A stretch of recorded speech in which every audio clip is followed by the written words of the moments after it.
Every kid on the outer colonies heard stories about them around dusty heat lamps and recycled air vents. They whispered about the monsters that once ruled the stars, not insectoids, not silicon crawlers, not hive minds, but something worse, something human. The stories always started the same with Earth, a world swallowed by its own ambition, a planet that bred warriors in fire and metal, until they reached the stars and started breaking things, the kind of breaking you don't repair, the kind of breaking that writes history in plasma burns and orbital craters. No one had ever seen a real human, only artists' guesses, rough sketches made from fossilized bones and ancient wreckage that drifted beyond the rim. They had vanished long ago, wiped out or ascended or self-destructed. No one could say for sure, and most people stopped caring. They had their wars, their empires, their trade routes. The galaxy moved on and forgot, but myths have sharp teeth and long memories, and some nightmares wait patiently for the right crack in the sky. It happened without warning, without broadcast, without ceremony. The sky above the core shimmered wrong for just a second, and then space tore like paper, and something came through, not elegant, not graceful, not polished like the vessels of the core worlds, but rough, brutal, jagged hulks of obsidian and alloy held together by intent more than engineering. They were covered in markings, ancient glyphs and graffiti, and something older smeared in red that refused to translate. The ships moved like predators, like they were tasting the void for blood, and behind them came the message. It did not come on a standard channel that burned its way through the system, overriding navcoms and forcing itself into every receiver from palace towers to slum antennas. It carried a voice, low and hoarse, like gravel under tank treads, and it spoke only 3 words before cutting out: humans have returned. Panic spread fast. Systems shut down, borders flared, weapons activated in sectors that hadn't seen conflict in generations. Because myths might be fake, but weapons are real, and no one builds ships like that for diplomacy. The council scrambled to verify, to deny, to pretend it was a prank, or a hoax, or a glitch in deep space telemetry. But the ships were still there, parked just outside regulated space, like wolves just outside a locked fence waiting testing. The largest ship in the fleet broke formation and drifted forward slowly, almost casually, and every automated turret in range locked on, and every nervous finger hovered over a trigger, but nothing happened. No attack, no transmission, just a slow, deliberate move until it stopped right on the edge of no return, and then a single pod detached and dropped like a meteor toward the surface of Sector 9. The pod slammed into the ground, hard and silent, and from the smoke walked a figure, tall, armored, eyes burning red under a cracked visor. They carried no flag, no badge, no sign of peace, just a massive rifle slung over one shoulder and a long blade across their back. They looked at the sky for a long moment, like they were remembering something terrible, and then they spoke softly, calmly, in a voice that echoed louder than any weapon. This galaxy has forgotten what fear feels like. The pod impact had barely cooled before every surveillance drone in orbit went blind, not broken, not hacked, just blind, as if space itself turned its face away from what walked out of that crater. The figure moved through the dust and wreckage, like it had done this 1,000 times before, like war was a rhythm, and they were dancing alone. They did not look left or right. They just walked forward toward the nearest relay tower, and every soldier who saw them either froze or reached for a gun with hands that shook a little too much. The council responded the only way it knew how. They sent a delegation, all protocol and posture layered in silks and shields, arriving in a transport that hummed purity and peace. They landed half a mile from the human and broadcast a greeting in over 3,000 dialects. The human did not answer, did not turn, did not flinch. They simply drew the blade from their back and stabbed it into the ground, a gesture older than any treaty, a challenge, a message. The delegation pulled back fast, called for backup, and backup came mechs, drones, soldiers in riot gear and plasma suits, all surrounding the lone figure who still had not spoken. The standoff lasted 6 hours, until finally a second human emerged from the dust, this one without armor, wearing only a long coat, scared and torn and lined with bullets like a museum piece. He lit a cigarette with a small handheld torch and took a long drag, then looked at the surrounding forces with tired eyes, like he had seen this all before. "You're making this complicated," he said calmly through the smoke, his voice low, but carried across the field like thunder. "We are not here to negotiate. We are not here to trade. We are not here to play your games. We are here because something worse is coming, and we already lost to it. Once we survived, not by luck, not by mercy, but because we were willing to burn everything. We were down to the bone. And now it is coming for you too." The soldiers held their ground, but their faces shifted, sweat forming under helmets, hands tightening on triggers, because they felt it, something in the way the man spoke, something that didn't belong in this era, something too raw, too real. He took another drag and flicked the cigarette into the dust. It burned for a second, then went out like a star dying in a distant galaxy. "You called us a myth," he said, walking forward past the line of weapons. "You called us a story, a bedtime warning for reckless children. Well, now the story is standing in front of you. And we are armed to the teeth, because the last time we weren't enough, and we don't make the same mistake twice." No one moved, no one spoke, and the mechs that had locked onto the humans slowly lowered their barrels, not by command, but by instinct, because something deep in their programming, something old and buried, had recognized the shape of the threat, and it was not the humans, it was whatever followed them. And in that moment, the galaxy remembered what fear actually felt like. The humans did not wait for permission they never had, and they were not about to start now, while a council argued, while governors panicked, and while newsnets spun theories and lies and frantic coverage. The human fleet began moving, not toward the core, not toward conquest, but into the dead sectors, into the ghost systems, where no ship dared fly, and where signals went dark, and stayed that way forever. They did not explain why, because they did not owe anyone explanations. They only moved with purpose, and that was enough to send every major power scrambling to follow. But what they found when they entered those dead systems was not salvage or outposts or secrets. It was colonies, broken, twisted things once alive, and now scorched clean of life, whole moons with bite marks in them, stations hollowed out like nests, and worse things moving just out of sensor range, shadows that bent light and thoughts that slipped into minds and screamed. And through it all, the humans kept moving with cold precision, clearing each sector with a ruthless efficiency that left the rest of the galaxy stunned, because it was not just firepower, it was how they moved, how they thought. They fought like predators, but coordinated like machines, each squad acting like a cell in a larger body, and each soldier sensing to the next, as if sharing one heartbeat. They were fast, brutal, and terrifyingly quiet. No wasted movement, no hesitation, and above all, no fear.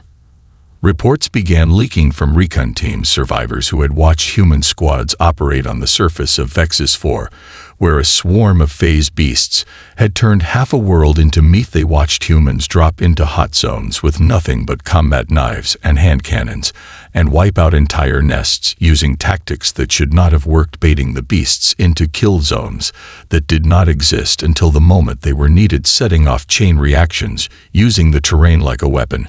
And when asked how they planned it, they just shrugged and said, "We've been doing this a long time." One survivor described a human medical unit that kept fighting after losing both arms, his veins pumped with smarkle and his bones laced with microsteel. He tore open a crawler hive with his teeth. Another talked about a woman with no eyes guiding her team with sonar clicks and gesture code, as if blindness made her more accurate. They saw soldiers carrying wounded on their backs, while laying down suppressive fire with one hand and reloading with the other, as if the laws of coordination did not apply to them, as if they had been born for this. And they had. Humanity had vanished for a reason, and now the truth began to unravel in the whispers that followed their trail. They had never gone extinct. They had gone underground into black zones and dead galaxies, places even the most desperate pirates avoided. They had spent centuries in war without rest against something that could not be reasoned with, trained by pain, sharpened by loss. They had become the blade that refused to dull, and when they finally emerged, they did not bring peace or culture or innovation. They'd brought experience and scars and weapons, made from memories of entire fallen civilizations. One broadcast leaked from a helmet cam during an operation in the fractured orbitals of Delta Wayne. It showed a human soldier kneeling beside an alien ally, shielding them from fire, while reloading calmly and saying in a low voice, "We learned to be monsters, so we could kill the real ones. You should decide real fast. if you want us on your side. And that was the choice the galaxy now faced: to fight with the humans or stand in their way, because the thing behind them was not stopping, and the humans were the only ones who had seen it and lived long enough to warn anyone. It came without form, without shape, without sound, and yet it came all the same. It came like a virus, slipped between frequencies and through dimensions, something that turned entire civilizations into rumors and entire fleets into fields of drifting bone. It was not a weapon, it was not a god, it was not even alive in the way anyone understood. It was hunger given shape, not because it needed to eat, but because it had never known anything else, and the humans had met it first and barely survived. They had called it the Hollow, not because it was empty, but because it made everything else. So because after it passed through, nothing remained, no matter, no memory, no soul, only the echo of what had been, and the humans had fought it alone on a forgotten front near the edge of mapped space, back when their colonies were young, and their ambition was still louder than their caution. They built weapons that tore space itself open. They sacrificed whole moons to trap pieces of it. They learned to kill its avatars, to burn away the voices it whispered into their minds. And still they lost. They lost Earth first, not to destruction, but to something worse, to silence, to that terrible, unbreakable absence that followed the Hollow like a shadow through the stars. No message, no escape, no screams, just gone, like it had never existed, like it had never mattered. And from that moment, humanity was never the same. No more diplomacy, no more unity, only survival, only war, only cold hard math, and brutal decisions made in seconds that cost billions and saved trillions. The galaxy did not believe them, not at first. The council thought it was fear propaganda, the syndicates thought it was a human trick to seize power, and the technocrats laughed and ran their numbers, and told everyone the odds of an extraterrestrial apex predator were statistically impossible. And then the sky broke open again, and the odds meant nothing. It slipped through subspace and bowled into normal space, like oil through cloth, dragging distortion fields and silence in its wake, and the first fleet that met it vanished before their last ping reached home. No debris, no explosion, just gone. And then Sector 12 blacked out, and Sector 13 went dark, and the Hollow kept moving, not fast, not slow, just constant, as if time and speed were meaningless to it. And the humans changed the moment it appeared. They went from vanguard to vengeful. They activated deep caches buried in forgotten moons. They summoned black ships with no names that moved like ghosts. They cracked dead suns and turned them into singularity warheads. They reawakened soldiers that had not breathed in 300 years. And when the council begged them to share their knowledge, to explain how to fight it, they answered with 3 words: "You are not ready." Because to be ready, you had to become what they had become. You had to kill your own to save the rest. You had to poison your skies to blind the Hollow's senses. You had to lose enough that even your rage ran dry and only duty remained. And the humans had already paid that price in full. And so they moved on without waiting, burning through systems like purifying flames, setting traps that sacrificed entire planets, detonating cores to create dimensional fractures, using themselves as bait, and always one step ahead, always just enough to slow it down. And when asked why they did not just run, why they returned to a galaxy that had forgotten them, they only answered with this: because no one else will. The first time the Hollow struck again, the humans were ready. They did not wait for the warnings to come. They had already planned for the unthinkable.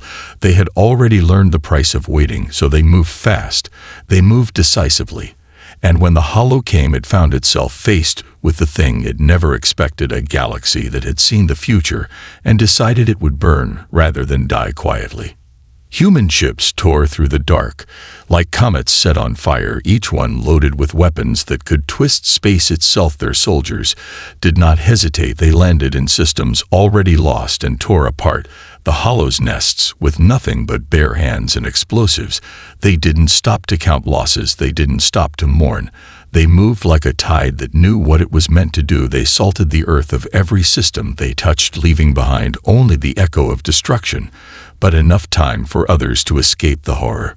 The galaxy watched with a mix of awe and terror at the human methodical slaughter, because they knew the humans weren't fighting for victory. They were fighting for survival. They fought like hunters who knew their prey could destroy everything if given the chance, and every strike was a warning for everyone else. Every blast was a reminder that when the humans came to war, they didn't come to win, they came to wipe out what needed to be wiped out. No mercy, no quarter. In every sector, humans moved like whispers and storms. All at once, their ships didn't follow normal hyperspace lanes. They didn't care for the rules of engagement. They made their own paths through the stars. And when they arrived, they brought fire with them. Entire fleets of theirs or others turned into ash, with no regard for how many ships went down, because when the Hollow came for you, it did not care for rules either. It came to take everything. It was on one such battlefront that the humans revealed their true weapon, the ones that walked among the shadows, the ones that had been hidden away for centuries, those who had lived through the first war against the Hollow, who had been changed and hardened into something new, the human-born warlords who carried the weight of the old earth inside their veins and memories etched into their bones. They didn't lead from command posts. They didn't strategize from a safe distance. They led from the front, and they led with a certainty that none of their enemies had seen before. One such warlord was Lieutenant Ashera, a name that would be whispered across the galaxy for generations. She had been one of the first to see the Hollow's true face, and live she had been one of the few who knew exactly what the galaxy was about to face. And when she spoke to her troops, it was with a voice like breaking glass that carried across the airwaves loud and clear. The galaxy might think they are safe, but we've seen what happens when you wait too long, she said. We've seen the price of hesitation. And it's not just our fight anymore, it's everyone's. Her forces took the brunt of the Hollow's first assault on the gas giants of the virus sector, and they did it without hesitation, without fear. They dropped into the heart of its swarm, with nothing but their guns and their training and their rage, and they didn't stop until every last avatar was burned down, until the sky was bright with fire, and her soldiers limped back with the scars of battle that marked them as survivors, not victors. Humanity was not here to conquer. They were here to stop the thing that had once destroyed their home. They were here to make sure the Hollow didn't turn the galaxy into a graveyard again, and they did it with brutality and compassion in equal measure, because that was the human way to burn the galaxy, to save it and leave nothing behind but ashes, and the promise that they would never let it rise again. But as the fires raged through the galaxy, one truth became clearer than ever before. The Hollow was not just hunting for resources, it was hunting for something else, something the humans couldn't see yet, something older than them all. And they knew then that this fight was not just a war against an enemy, it was a war against fate itself, a war to keep the universe from slipping into the abyss. The final battle wasn't won in space. It wasn't fought on the fields of shattered worlds or in the deep silence of dark matter. It was fought in the hearts and minds of every living soul who still remembered what it meant to survive, because the humans weren't fighting the Hollow anymore.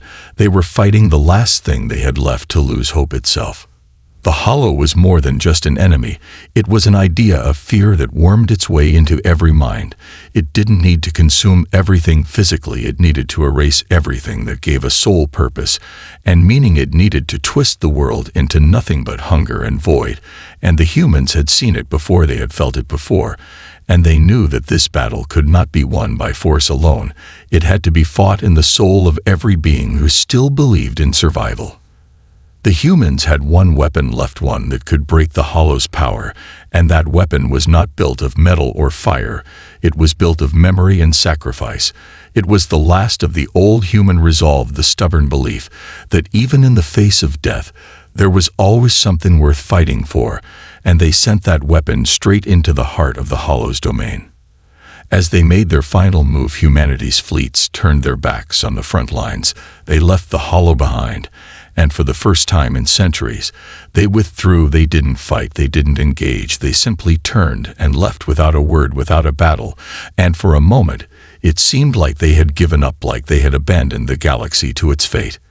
But then the stars began to shift. The darkness that had choked the galaxy began to crack, and the Hollow's hold over the minds of every race loosened and shattered.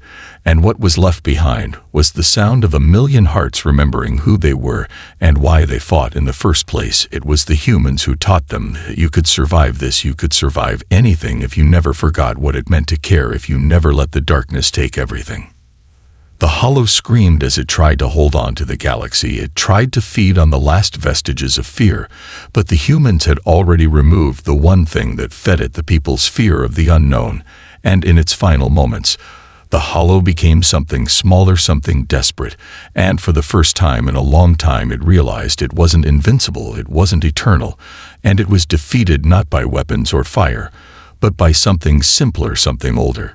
The humans didn't stay to celebrate, they didn't stay to claim victory, they simply vanished the way they came, like ghosts that had done their job, and moved on. They left the galaxy with one last message sent to every system, to every species, carved into every databank, so that even if their history was erased, their message would live forever.